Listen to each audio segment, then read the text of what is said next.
So if you're an IB educator, you already know this. Professional development, it's not just a nice to have, right? It's baked into the whole system. But man, with all the options and all the rules, figuring it all out can be a lot. So that's what we're going to do today. We're going to unpack the whole world of IB professional development. All right, here's the plan. First, we'll get into the why, the philosophy behind all this. Then we'll check out all the different PD options you've got. We'll break down the three main workshop categories, which is super important. After that, we'll cover the big one, what schools have to do. And to wrap it all up, we'll step back and take a critical look at the whole model based on some pretty cool research. Okay, before we get into the nitty-gritty details, let's just start with the big picture. Why does the IB care so much about this stuff? Well, the short answer is they don't see professional learning as just, some box you have to tick off. For them, it's way more than that. It's right at the heart of their whole mission. Yeah, and this quote right here, it really nails it. They talk about empowering teachers as the architects of learning excellence. I love that phrase. It's not just about training you, it's about seeing you as a creator, a designer. And it's also about being part of something bigger, right? This strong global network of people all working on getting better together. It's a big idea for sure, and it really frames everything else we're about to talk about. Okay, so that's the big, inspiring philosophy. But what does it actually look like in practice? Well, the IB has built out this whole ecosystem of learning opportunities, and honestly, it's pretty diverse. They've really tried to create something for everyone, no matter what you need, what your schedule is like, or where you are in your career. I mean, just take a look at this list. It's not just one thing. You've got your traditional workshops, of course, face-to-face, online, you name it. There are the huge global conferences. And then there are the really deep dive university certificates. But check this out. There's also stuff like self-paced modules, for when you're totally swamped, or micro-credentials for super specific skills. You can even get involved with the IB Educator Network, they call it IB1A, and become a workshop leader yourself. Pretty cool. Okay, let's zoom in on these two, because the difference is huge. A workshop, think of it like a sprint. It's short, it's intense, you're focused on one specific thing for a couple of days or maybe a few weeks online. Boom, done.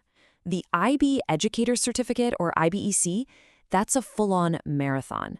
We're talking a university-level program here, a deep, long-term commitment that gets into research and theory in a way a workshop just can't.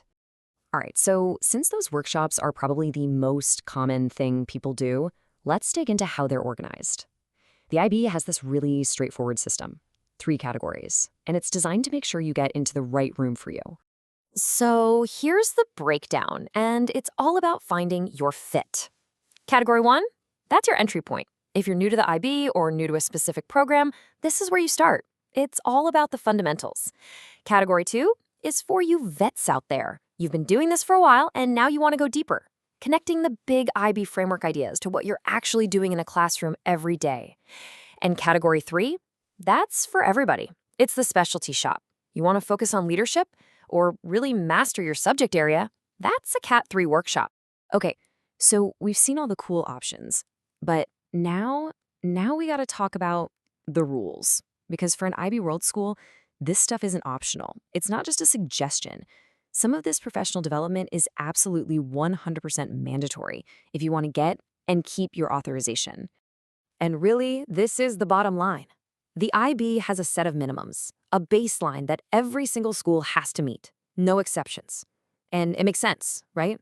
They see it as the only way to guarantee that their programs are being rolled out the right way and that students are getting that top-tier IB experience they're known for. And guess what? It all starts at the very top.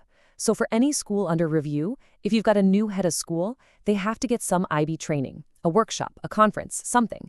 Same deal for the IB coordinator. They have to hit up a workshop. The thinking here is pretty clear. If the leadership isn't on board and in the loop, how can anyone else be? Now, check this out, because the requirements actually change depending on the program. For the PYP, the primary years program, it's all in. Every single teacher hired during that review period needs to get IB training. But for the MYP, the middle years program, it's a bit different. It's more strategic. They require at least one teacher from each subject group to have done a workshop. The goal is to have a point person, an expert in every single department. So we've seen the IB system, we've seen the rules. But here's the big question. Does it actually work? Like, how does this whole model stack up against what researchers say is actually effective PD? Let's zoom out and take a look. Well, luckily for us, a major study out of the University of Melbourne asked that exact question. And this wasn't just some quick survey. You can see from their framework here, this was a serious, deep dive investigation. They took the IB's model and held it up against a checklist of what the best research says high-quality PD should look like. So, what did they find? Well, it's kind of a mixed bag, which is fascinating. On the plus side, the IB got a substantial rating. That's a good score for making sure its PD lines up with the curriculum and for using solid principles of adult learning. But they also pointed out some weak spots. Things like sustained length and how job embedded it is, they only got a limited rating. Basically, the learning doesn't always last long enough or connect back to the daily grind of the classroom as much as it could. But let's focus on one of the big wins here. The study praised the IB for embedding principles of andragogy. Now, that's a fancy word, but it just means the way adults learn. And the research confirmed that IB workshops get this right.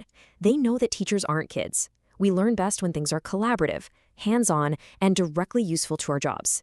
And getting that right, that is a really, really big deal. And so, we're going to end on this one big, thought-provoking question that came straight from the researchers. The IB model is strong, for sure. But here's the million-dollar question.